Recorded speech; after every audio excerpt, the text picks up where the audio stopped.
Welcome to వార్తా 9 ముందుగా headlines చూద్దాం. జల జీవన్ మిషన్ పనులపై పవన్ కళ్యాణ్ సమీక్ష. జలాధార ప్రాజెక్టు పురోగతిపై అధికారులతో సమీక్ష. త్రాగునీటి ప్రాజెక్టులు వేగవంతం చేయాలన్న పవన్. జల జీవన్ మిషన్ పనులు త్వరగా పూర్తి చేయాలని వ్యాఖ్య.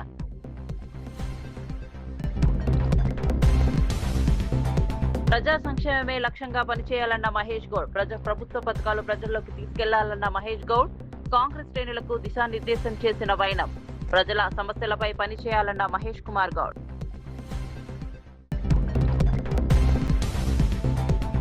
అమరావతి నిర్మాణ పనులను సమీక్షించిన ఏపీ మంత్రులు. అమరావతి పనులు వేగవంతం చేయాలన్న మంత్రులు.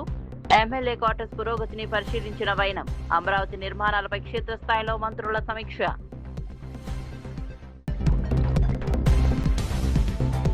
జర్నలిస్టుల భూములపై కబ్జా యత్నాలున్నాయన్న విహెచ్. జర్నలిస్టుల భూములను రక్షించాలని విహెచ్ డిమాండ్. భూ కబ్జాలపై విచారణ జరపాలన్న వి హనుమంతరావు.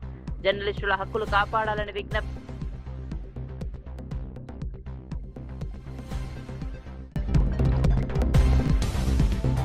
నిరుద్యోగి వేణితో మాట్లాడిన కేటీఆర్. అండగా ఉంటామన్న హామీ. వేణు ఆత్మహత్య యత్నంపై స్పందించిన కేటీఆర్. నిరుద్యోగుల సమస్యలపై పోరాటం కొనసాగుతుందన్న కేటీఆర్.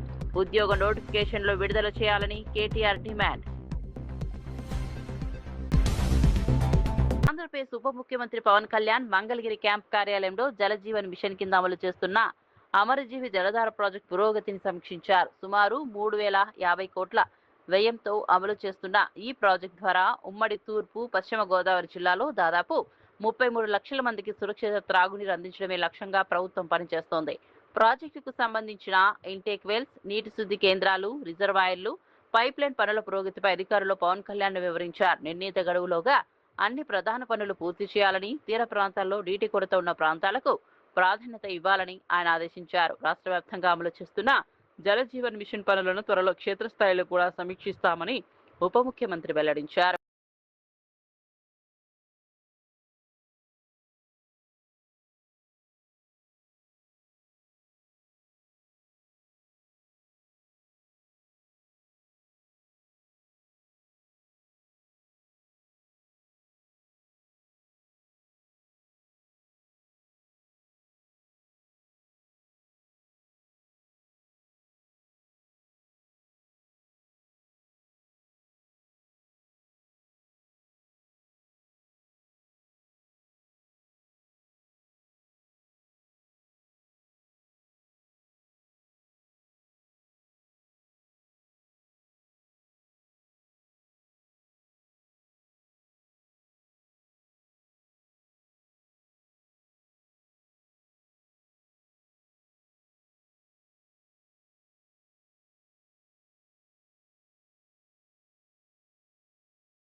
ఇక వార్త వివరాల్లోకి వెళ్తే హైదరాబాద్లోని నీలోఫర్ ఆసుపత్రిలో మెయింటెనెన్స్ పారిశుద్ధ్య పరిస్థితులు అత్యంత దారుణంగా ఉన్నాయని ఓ రోగి కుటుంబ సభ్యుడు తీవ్ర ఆవేదన వ్యక్తం చేశారు.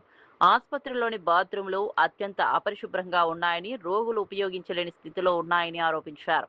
ఉదయం డాక్టర్లు రౌండ్స్కు వచ్చిన తర్వాత మళ్లీ రాత్రి వరకు కనిపించడం లేదని, అత్యవసర సమయంలో కూడా సరైన వైద్య సేవలు అందడం లేదని తెలిపారు. రోగులకు ఇన్ఫెక్షన్లు వస్తాయని చెప్పి కుటుంబ సభ్యులు తీసుకొచ్చిన బట్టలు, దుప్పట్లు తీసుకెళ్తారని, కానీ ఆసుపత్రి ప్రాంగణంలోని అపరిశుభ్రతపై మాత్రం అధికారులు ఎలాంటి చర్యలు తీసుకోవడం లేదని మండిపడ్డారు. పరిశుభ్రత లేకపోవడం వల్లే రోగులకు మరిన్ని ఆరోగ్య సమస్యలు తలెత్తే ప్రమాదం ఉందని ఆందోళన వ్యక్తం చేశారు. ప్రభుత్వ ఆసుపత్రుల్లో మెరుగైన సౌకర్యాలు కల్పిస్తామని చెప్పే ప్రభుత్వం వాస్తవ పరిస్థితులను పరిశీలించాలని కోరారు. రోగుల ఆరోగ్య భద్రత దృష్ట్యా పారిశుద్ధ్య నివారణను మెరుగుపరచడంతో పాటు వైద్యులు అందుబాటులో ఉండేలా చర్యలు తీసుకోవాలని ప్రభుత్వాన్ని విజ్ఞప్తి చేశారు. పిల్లలకి ఇంకా ఎక్కువ డిసీజులు రావే బాగా మా దుప్పల్లో మా బట్టలు ఉంటాయి, అవి వచ్చేస్తాయండి, అవి పట్టుకు అందరు ముందేళ్ళు నీట్గా ఉంటుందా లోపల? ఏమన్నా కానీ నీళ్ళు కొడతారంటే నీళ్ళు కొట్టి నీట్గా తుడిచి వెళ్ళిపోతారంతే, ఏం లేదు చూసుకోవడం లేదు. మేము 5 రోజులు వచ్చి 5 రోజులు అయింది, ఏమీ లేదు. 5 రోజుల నుంచి ఏడుంటున్నారు, ఏడ తింటున్నారు? ఇక్కడే బయట అలాగే. ఎవరు తీసుకొచ్చారు పాపను? బాబుని హ్యాండిక్యాప్ బాబుని తీసుకొచ్చారు. ఇద్దరు ఉండాలంటే ఒకళ్ళే ఉండాలంటాడేమో, కంట్రోల్ అవ్వడం. ఒక మాటలు చెప్పాలంటే లోపల ఎట్లుంది చెప్పు. ఏమి లేదన్న, అంతేనా?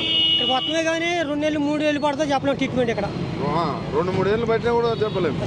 అంత స్లో అయితే మంచి బతకాలి కదా. పోతారు బట్టి విక్రమార్క నియోజకవర్గానికి చెందిన నిరుద్యోగ యువకుడు వేణు ఆత్మహత్య యత్నం చేసిన ఘటనపై బీఆర్ఎస్ వర్కింగ్ ప్రెసిడెంట్ కేటీఆర్ స్పందించారు. ఆసుపత్రిలో చికిత్స పొందుతున్న వేణుతో ఫోన్లో మాట్లాడి ధైర్యం చెప్పారు. ఉద్యోగ నోటిఫికేషన్లు, జాబ్ క్యాలెండర్ విడుదల చేయాలని డిమాండ్ చేస్తూ తాను ఈ నిర్ణయం తీసుకున్నానని వేణు వెల్లడించారు. అయితే ప్రేమ వ్యవహారం కారణంగానే ఆత్మహత్య యత్నం చేశారని కాంగ్రెస్ ప్రభుత్వం దుష్ప్రచారం చేస్తోందని ఆయన ఆవేదన వ్యక్తం చేశారు. తనకు డబుల్ బెడ్రూమ్ ఇల్లు కూడా కక్షపూరితంగా ఇవ్వలేదని ఆరోపించారు. ఈ సందర్భంగా కేటీఆర్ మాట్లాడుతూ వేణు రాసిన సూసైడ్ నోట్ కాంగ్రెస్ ప్రభుత్వానికి ఛార్జిషీట్ లాంటిదని పేర్కొన్నారు. నిరుద్యోగుల సమస్యలపై బీఆర్ఎస్ పోరాటం కొనసాగుతుందని, భవిష్యత్తులో అధికారంలోకి వచ్చిన తర్వాత వారికి న్యాయం చేస్తామని హామీ ఇచ్చారు. నిరుద్యోగుల ఆశలను నెరవేర్చడంలో ప్రభుత్వం విఫలమైందని ఆరోపిస్తూ వెంటనే ఉద్యోగ నోటిఫికేషన్లు విడుదల చేయాలని కేటీఆర్ డిమాండ్ చేశారు. మానసిక వికలాంగురాలు, మాకు ఇల్లు లేదు, కనీసం మాకు ఇల్లు ఇవ్వలేదు సార్. వికలాంగురాలు కోటాలో ఇల్లు ఇవ్వకుండా ఎట్లా సార్? మా అమ్మ 17 సంవత్సరాల నుంచి మేము ఇబ్బంది పడుతున్నాం. మాకు అంత దారుణమా సార్? మరి నేను ఆ రోజే నిర్ణయించుకున్నా, ఏదో ఒకటి సాధించాలి, జాబ్ కొట్టంది నా లైఫ్ మారదు అనేసి నిర్ణయించుకున్నా. నాతో ఎవరున్నా లేకపోయినా నేను జాబ్ క్యాలెండర్ కోసమే నేను చచ్చిపోయే సార్. చచ్చిపోయే నిర్ణయం తీసుకున్నా. ఒకవేళ నేను బ్రతికుంటే దానికోసమే పోరాడదాం అనేసి డిసైడ్ అయ్యా.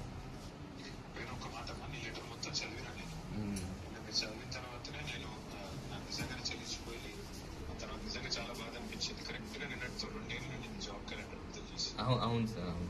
అందుకే నిన్న ప్రెస్ మీట్ పెట్టి కార్డుగా మా వేణు రాసిన సూసైడ్ నోట్ కాదు, ప్రభుత్వం మీద ఛార్జ్ షీట్ అని చెప్పి గట్టిగా మాట్లాడినా. నా రిక్వెస్ట్ అలా ఒకటే, బతుకుండి పోరాడాలి కానీ చచ్చిపోయి సాధించేది ఏమి లేదు. నేను అదే అనుకున్నా సార్, కానీ ఈ కాంగ్రెస్ వాళ్ళు బ్రతకనియట్లేదు కదా సార్. ఉన్నాం కదా నీకు అంతగా ఉంటాం. అంటే ఈ రోజు అంటే మీరు మాట్లాడారు సార్. ఇన్ని రోజులు నాకు ఎటువంటి ధైర్యం లేదు, ఎటువంటి అవకాశం లేదు, ఎవరితో మాట్లాడదామన్న భయం. అసలుకి కాంగ్రెస్ వాళ్ళు పై స్థాయిలో ఉన్న వాళ్ళు ఏమో లేదు సార్, కింది స్థాయిలో ఉన్న నాయకులు వాళ్ళు రెచ్చిపోయే విధానం అసలు ఎంత దారుణంగా ఉంటుందంటే అసలుకి వాళ్ళే కలెక్టర్లు అన్నప్పుడు ఫీల్ అయిపోతున్నారు. అంటే పరిపాలన వికేంద్రీకరణ అనేది సరిగా లేదు సార్. అసలు ఈ వ్యవస్థలో అసలు వ్యవస్థే సరిగా లేదు సార్. ఎంత దారుణంగా ఉందంటే అసలుకి మేము ఒకసారి డిశ్చార్జ్ అయిన తర్వాత డిశ్చార్జ్ ఇంటికి వెళ్ళిన తర్వాత నేను ఖమ్మం వస్తాను, ఖమ్మంలో కలుసుకుందాం. తప్పకుండా నువ్వు అన్నట్టుగా జాబ్ క్యాలెండర్ కోసం వీళ్ళు ఇచ్చిన హామీలు అమలు చేసిన దాన్ని పోరాడే దానిలో మేము మీకంటూ అడుగు ముందుంటాం, మీ అందరికి అండగా నిలబడతాం. ఆ విషయంలో కన్ఫ్యూజన్ అవుతుంది. రెండవది, నేను మాటిస్తున్నా, నువ్వు నీ నోటు, నీ సూసైడ్ నోట్ ఏదైతుందో దాన్ని ఖచ్చితంగా అది మళ్ళీ అందరికి, తెలంగాణ యూత్ అందరికి లాభం జరిగేదాకా నీ తరఫున మొత్తం పార్టీ, బీఆర్ఎస్ పార్టీ కొట్లాడుతుంది, నీతో పాటు ఉంటుంది. మనం ఖచ్చితంగా మళ్ళీ గవర్నమెంట్ లోకి వస్తాం. గవర్నమెంట్ లోకి వచ్చాక కూడా మీతో పాటు. ఫుకెట్ నుంచి ఢిల్లీకి బయలుదేరిన ఎయిర్ ఇండియా AI 2379 విమానం గాల్లో ప్రయాణిస్తున్న సమయంలో ఒక్కసారిగా సుమారు 300 అడుగుల మేర కిందకు జారిపోవడంతో ప్రయాణికులు తీవ్ర భయాందోళనకు గురయ్యారు. ఈ ఘటనలో 10 మంది ప్రయాణికులు, 4 విమాన సిబ్బంది గాయపడినట్లు సమాచారం. విమానం ఒక్కసారిగా కిందకు పడిపోవడంతో పలువురు సీట్లపై నుంచి ఎగిరి క్యాబిన్ పై భాగానికి బలంగా తాకినట్లు ప్రయాణికులు తెలిపారు. ఓ చిన్నారి తన తల్లి చేతుల నుంచి ఎగిరి 3 సీట్ల దూరంలో పడిపోయిందని ప్రత్యక్ష సాక్షులు వెల్లడించారు. క్యాబిన్లో ఒక్కసారిగా అరుపులు, భయాందోళనలు నెలకొన్నాయని చెప్పారు. అనంతరం పైలట్ల పరిస్థితిని అదుపులోకి తీసుకొచ్చి విమానాన్ని సురక్షితంగా గమ్యస్థానానికి చేర్చారు. గాయపడిన వారికి వైద్య సాయం అందించగా ఈ ఘటనకు గల కారణాలపై విమానయాన అధికారులు విచారణ ప్రారంభించారు.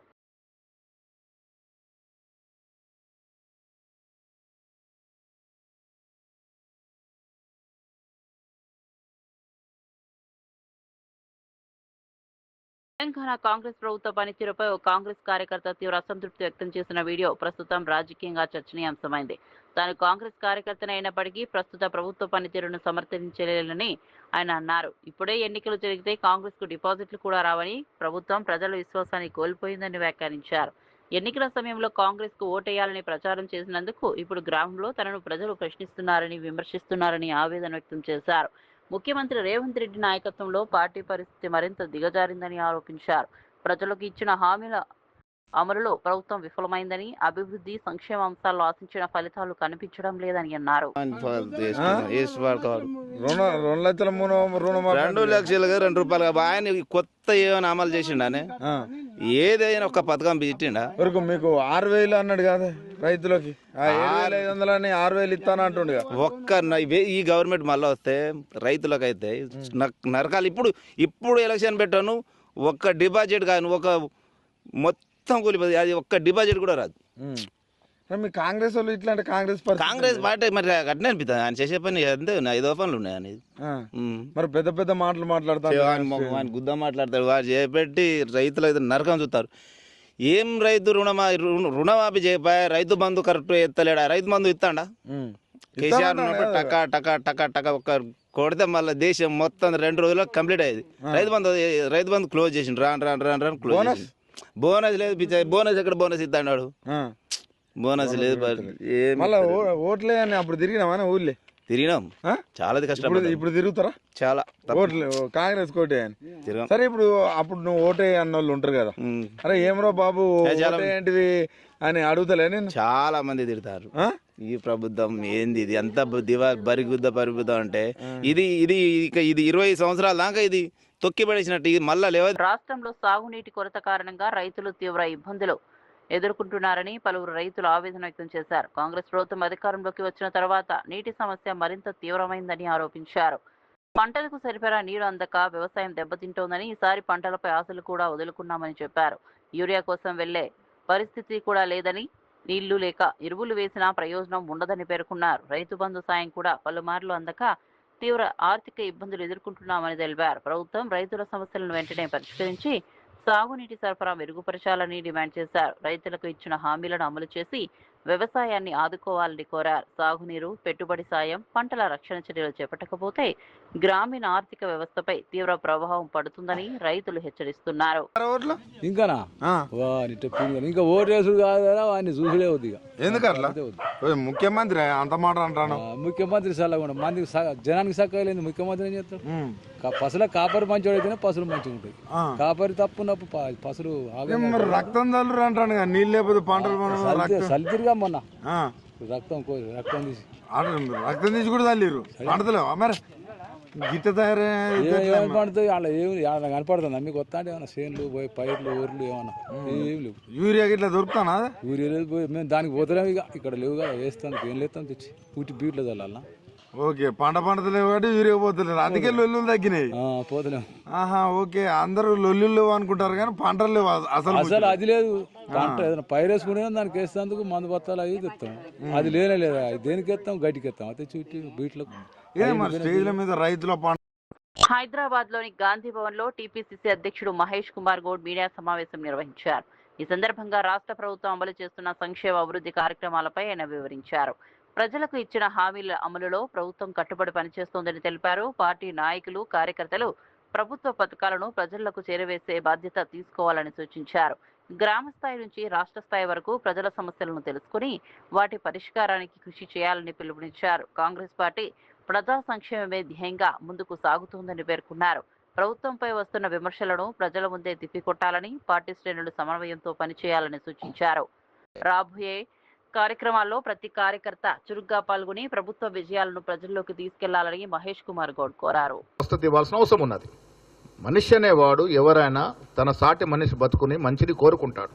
కానీ వీళ్ళకి ఏమేమి అధికారం 10 ఏళ్ళు అనుభవించి ఇష్టారాజ్యంగా ఈ రాష్ట్రాన్ని నడిపి అధికారం దిగిపోయిన తర్వాత మళ్ళీ అధికారం రావాలనే ఆకాంక్ష, ఆ దాహం, ఇవన్నీ కూడా ఇలాంటి కార్యక్రమాలకి తావిస్తూ ఉంది. పదవి కోసం తన పార్టీ అధికారం రావడం కోసం రాష్ట్ర ప్రజల ప్రాణాలు పోయినా పర్వాలే, కరువు వచ్చినా పర్వాలే, ఇవన్నీ జరిగితే ఈ ప్రభుత్వం వ్యతిరేకత వస్తే మాకేదో లాభం జరుగుద్ది అన్నటువంటి ఉద్దేశంతో ఇలాంటి పూజలు చేయడం ఎంతవరకు సమంజసమో తెలంగాణ ప్రజలు ఒక్కసారి ఆలోచించాల్సిన అవసరం ఉన్నది. జర్నలిస్టులకు గతంలో కేటాయించిన భూములను కొందరు భూ కబ్జాదారులు ఆక్రమించేందుకు ప్రయత్నిస్తున్నారని ప్రభుత్వ సలహాదారు హనుమంతరావు ఆరోపించారు. గాంధీ భవన్లో నిర్వహించిన మీడియా సమావేశంలో ఆయన మాట్లాడుతూ 1994లో జర్నలిస్టుల కోసం 60 ఎకరాల భూమి కేటాయించారని గుర్తు చేశారు. ప్రస్తుతం నకిలీ సర్వే నెంబర్లతో నోటీసులు జారీ చేస్తూ భూములను కబ్జా చేసేందుకు కుట్ర జరుగుతోందని మండిపడ్డారు. ఈ వ్యవహారంపై ప్రభుత్వం అప్రమత్తంగా ఉండాలని సూచించారు. హైడ్రా భూ ఆక్రమణలను అరికట్టడంలో సమర్థంగా పనిచేస్తోందని ప్రశంసించారు. జర్నలిస్టుల హక్కులను పరిరక్షించేందుకు ప్రభుత్వం కఠిన చర్యలు తీసుకోవాలని, కేటాయించిన భూములను రక్షించాలని డిమాండ్ చేశారు. ఈ అంశం పూర్తిస్థాయి విచారణ జరిపి బాధ్యులపై చర్యలు తీసుకోవాలని కోరారు. సర్వే నంబర్ 80లోని అనేదేనని పేర్కొంటూ రాజు అనే వ్యక్తి 41 మంది జర్నలిస్టులకు నోటీస్ జారీ చేశారు.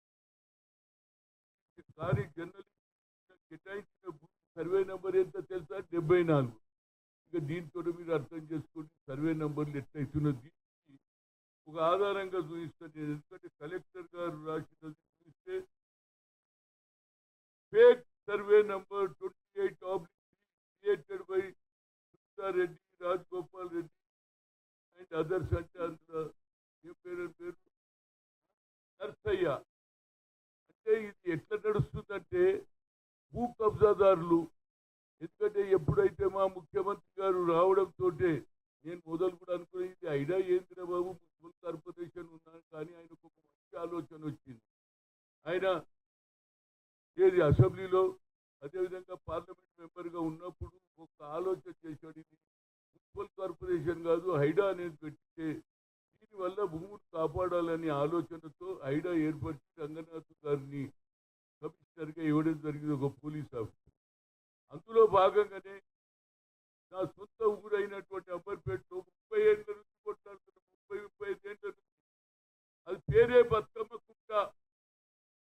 ఆ బతుకమ్మ కుంటలో కొందరు కబ్జాదారులు చేసి నాకు కూడా ఆఫర్ ఇచ్చింది. ఆ రోజులలో 3 కోట్లు ఇస్తాం, 4 కోట్లు ఇస్తాం, 600 గజాలు కూడా ఇస్తామంటే నేను ఒప్పుకోలేదు. మా అక్కలు మా చెల్లెళ్ళు బతుకమ్మ ఆడేది, నేను కూడా చిన్నప్పుడు కొట్టేది కనుక ఇది బతుకమ్మ కుంట, దీనికి నేను ఎక్కడ కాంప్రమైజ్ కాదు. దాంతో భాగమే ఇవాళ ఏది ఉప్పల్ పోతుంటే రామంతపూర్ దగ్గర పెద్ద చెరువు కూడా ఆ రోజులలో కబ్జా చేయాలని కొందరు వచ్చింది. ఏమిరా ఎందుకు కబ్జా చేయాలి మీరు అంటే, లేదు సార్ అందరు కట్టుకుంటూ మేము కూడా కట్టుకుంటూ ఇది జాయింట్ కలెక్టర్కి చెప్పు, ఆర్డీఓకి చెప్పంటే నేను చెప్పను బాబు, ఇది తప్పు. నేను బతుకమ్మ కుంటను కాపాడినప్పుడు పెద్ద చెరువు కూడా కాపాలంటే దానికి కూడా మా ముఖ్యమంత్రి గారు 20 కోట్లు. న్యూఢిల్లీలోని పార్లమెంట్ సముదాయంలోని మకర్ ద్వార్ వద్ద సమాజ్వాదీ పార్టీ ఎంపీలు నిరసన చేపట్టారు. పార్టీ అధినేత అఖిలేష్ యాదవ్ నేతృత్వంలో జరిగిన ఈ ఆందోళనలో రామ మందిర విరాళాల వ్యవహారంలో అక్రమాలు జరిగాయని ఆరోపించారు. ప్లక్లారులు ప్రదర్శిస్తూ కేంద్ర ప్రభుత్వానికి వ్యతిరేకంగా నినాదాలు చేశారు. ఈ అంశంపై సమగ్ర విచారణ జరిపి నిజ నిజాలు ప్రజలకు వెల్లడించాలని డిమాండ్ చేశారు. ప్రజల విశ్వాసంతోనే సమర్థించిన విరాళాల వినియోగంతో పారదర్శకత ఉండాలని పేర్కొన్నారు. కేంద్ర ప్రభుత్వం ఈ ఆరోపణలు నిరాధారమని ఖండిస్తుండగా ప్రతిపక్షం మాత్రం పూర్తి వివరాలు బయటపెట్టాలని పట్టుబడుతోంది. ఈ నిరసనతో పార్లమెంట్ పరిసరాల్లో కొంతసేపు ఉద్రిక్త పరిస్థితులు నెలకొన్నాయి.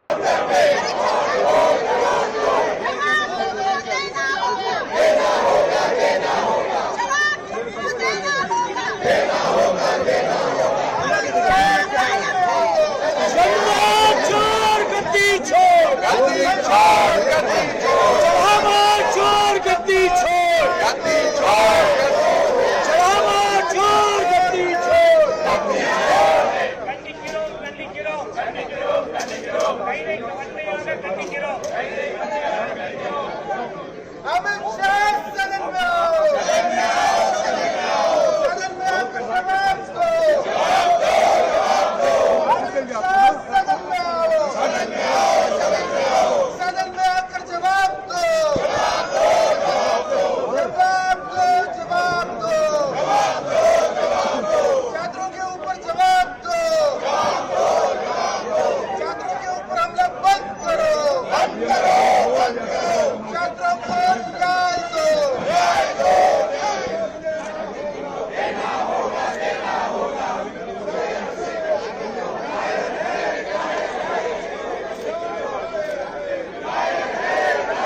రాజకీయాల్లో మరో కీలక పరిణామం చోటు చేసుకుంది. డీఎంకే కీలక నేత తమిళనాడు శాసనసభ ప్రతిపక్ష నాయకుడు ఉదయగిరి స్టాలిన్ ను చెన్నై పోలీసులు కస్టడీలోకి తీసుకున్నారు.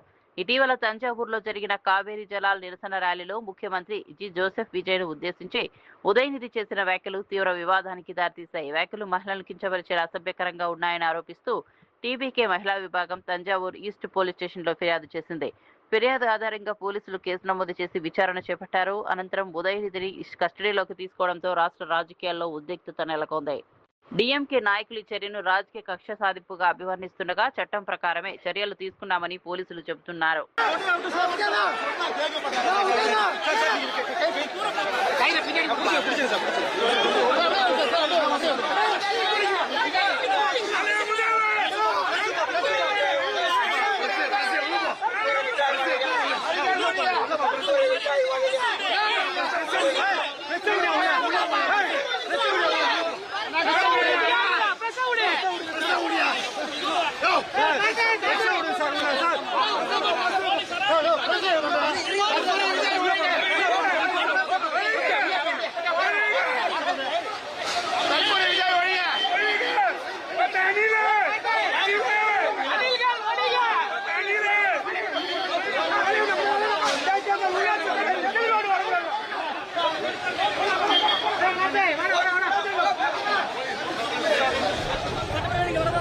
சரி அங்க வந்து கேட்டா மட்டும் பதில் சொல்ல போறாங்களா?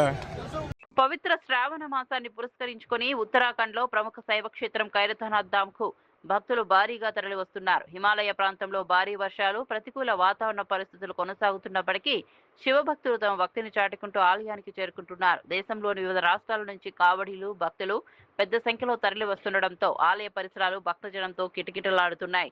యాత్రికుల భద్రత కోసం రాష్ట్ర ప్రభుత్వం విపత్తు నిర్వహణ బృందాలు, పోలీసులు ప్రత్యేక చర్యలు చేపట్టాయి. వర్షాల కారణంగా ఎలాంటి ఇబ్బందులు తలెత్తకుండా అధికారులు ఎప్పటికప్పుడు పరిస్థితిని సమీక్షిస్తున్నారు. అవసరమైన చోట వైద్య శిబిరాలు, సహాయక కేంద్రాలు ఏర్పాటు చేశారు. వాతావరణ హెచ్చరికలను పాటిస్తూ భక్తులు జాగ్రత్తగా యాత్ర కొనసాగించాలని అధికారులు సూచిస్తున్నారు.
ఆంధ్రప్రదేశ్ రాజకీయాల్లో మరోసారి ఉద్రిక్త పరిస్థితులు నెలకొన్నాయి. మాజీ ముఖ్యమంత్రి వైఎస్ జగన్మోహన్ రెడ్డి నివాసం ఎదుట బోరుగుడ్డ అనిల్ నిరసన చేపట్టడం చర్చనీయాంశమైంది. నిరసన సమాచారం అందుకున్న పోలీసులు అక్కడికి చేరుకుని భద్రతను కట్టుదిట్టం చేశారు. వైసీపీ కార్యకర్తలు, స్థానికులు కూడా పెద్ద సంఖ్యలో అక్కడికి రావడంతో ఉద్రిక్త వాతావరణం ఏర్పడింది. బోరుగుడ్డ అనిల్ తన నిరసనకు గల కారణాలను వెల్లడించగా పోలీసులు పరిస్థితిని అదుపులోకి తీసుకొచ్చేందుకు చర్యలు చేపట్టారు. ఎలాంటి అవాంఛనీయ ఘటనలు జరగకుండా భద్రతా ఏర్పాట్లు చేశారు. ఈ ఘటనపై రాజకీయ పార్టీల మధ్య పరస్పర విమర్శలు కొనసాగుతున్నాయి. బోరుగుట అనిల్ నిరసన వెనుక ఉన్న కారణాలపై రాజకీయ వర్గాల్లో చర్చ సాగుతోంది. ఘటనకు సంబంధించిన పూర్తి వివరాలు తెలుసుకునేందుకు పోలీసులు విచారణ కొనసాగిస్తున్నారు. చూశాడు కూర్చోమ్మా 2 నిమిషాలు అన్నాడు. గంట అయింది, 2 గంటలైంది, 3 గంటలైంది, 3:30 గంటలైంది. 3:30 గంటలకు బయటకు వచ్చింది ఆయన రూమ్ లోంచి. ఆయన పక్కనే వాష్రూమ్ ఉంటుంది. వాష్రూమ్ లోకి పోయి వస్తా అంటే కనపడదాము చాలా లేట్ అయింది. అన్నం కూడా తినలేదు. నా పొద్దుకి అన్నం తినడానికి కింద పోతే అన్నం అయిపోయింది. నేను అడిగిన పార్టీ కార్యకర్తలు వచ్చిన వాళ్ళకి భోజనాలు పెట్టారు కదా, చేయరా మరి భోజనం పెట్టాగని అడిగినా. నా బాధ్యతగా అడిగిన. నా పార్టీ ఆఫీస్ అంటే నా ఇల్లు ఇది, నా ఇల్లే అది. నేను అడిగితే లేదన్నారు. సరిపోయి కూర్చొని ఆయన వచ్చాడు. అన్న అని విష్ చేద్దామని పోయినా. పోతే ఎదురుగా వచ్చి ఎవరు నువ్వు అన్నాడు. ఎవరబ్బా నువ్వు ఎవరు అన్నాడు. నేను ఇడికన్నా మైండ్ పోయిందేమో అనుకున్నా, ఇడికన్నా మైండ్ ఏమైనా దొబ్బిందేమో అనుకున్నా. నేను అన్నా నేనే నా బోర్గాడ్ అనిల్ అన్నా అంటే లేదు గుర్తుపట్టలే. అందరూ వచ్చి ఎమ్మ తమ్ముడు బాగున్నావు అని చెప్పి అన్న అందరూ పరామర్శించి పోతున్నారు. నువ్వు గుర్తుపట్టలే నన్ను. నువ్వు రమ్మంటేనే కదా నేను పార్టీ ఆఫీస్కి వచ్చింది. నువ్వు ఎవరిని అడుగుండి పెడతానంటేనే వచ్చింది. నేను వచ్చా. మళ్ళీ 40 నిమిషాలు కూర్చోబెట్టాడు. 4:30 గంటలు కూర్చున్నాక లోపలికి పిలిచిండు. ఎవరిని రానియొద్దన్నాడు. పోయినాం, లోపలికి పోయినాం, కూర్చోబెట్టినాం. ఎందుకు వచ్చినావు అమ్మా అన్నాడు. పార్టీ హౌస్లో నీకేం పని అన్నాడు. పార్టీ హౌస్కు నువ్వు ఇంక 20 నుంచి రావద్దని చెప్పిండు. అడ్వకేట్స్ కూడా నీకు పెట్టలేమని చెప్పిండు. టీజీఎండీసీ నయా రికార్డ్ అనుదీప్ దురిశెట్టి నాయకత్వంలో 100 కోట్ల మైలురాయి. తెలంగాణ రాష్ట్ర మినరల్ డెవలప్మెంట్ కార్పొరేషన్ అసాధారణ విజయంతో చరిత్ర సృష్టించింది. కేవలం 1 జూలై నెలలోనే 100 కోట్ల ఆదాయ మార్కును దాటి సరికొత్త రికార్డును నమోదు చేసింది. జల జీవన్ మిషన్ పనులపై పవన్ కళ్యాణ్ సమీక్ష. జలాధార ప్రాజెక్టు పురోగతిపై అధికారులతో సమీక్ష. త్రాగునీటి ప్రాజెక్టులో వేగవంతం చేయాలన్న పవన్. జల జీవన్ మిషన్ పనులు త్వరగా పూర్తి చేయాలని వ్యాఖ్య.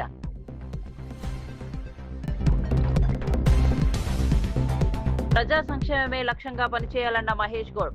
ప్రభుత్వ పథకాలు ప్రజల్లోకి తీసుకెళ్లాలన్న మహేష్ గౌడ్. కాంగ్రెస్ శ్రేణులకు దిశానిర్దేశం చేసిన వైనం. ప్రజల సమస్యలపై పనిచేయాలన్న మహేష్ కుమార్ గౌడ్.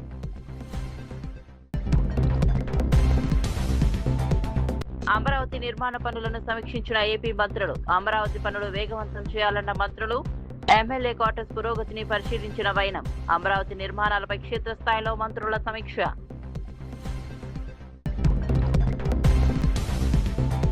జర్నలిస్టుల భూములపై కబ్జా యత్నాలున్నాయన్న విహెచ్. జర్నలిస్టుల భూములను రక్షించాలని విహెచ్ డిమాండ్. భూ కబ్జాలపై విచారణ జరపాలన్న వి హనుమంతరావు. జర్నలిస్టుల హక్కులు కాపాడాలని విజ్ఞప్తి.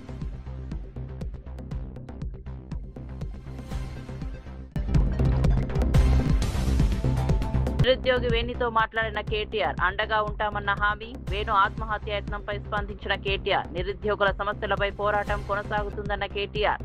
ఉద్యోగ నోటిఫికేషన్లు విడుదల చేయాలని కేటీఆర్ డిమాండ్.